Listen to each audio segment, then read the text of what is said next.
यो चाहिँ अर्ग्यानिक हाम्रो गाजर थोरै लगाएको थियो यहाँ आफूलाई खानलाई। कट फल्न सुरु हुँदैछ है।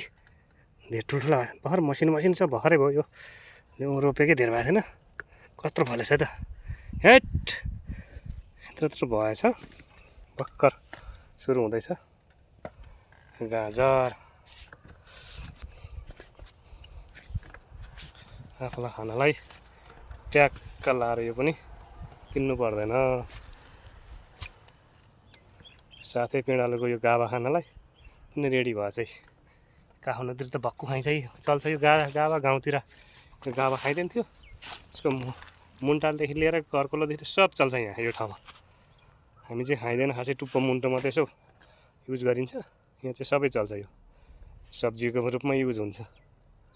अब चाहिँ हुँदैन उता यहाँ चाहिँ हुन्छ ल पिँडालु पनि रहेछ ल। साथीहरू यो गाजर पनि युज हुन खोजेछ है। अब यत्रो भइसकेछ है भनेपछि अब हुन खोजेको हो। अब 15-20 दिन यो पनि रेडी हुने रहेछ। गजब भयो।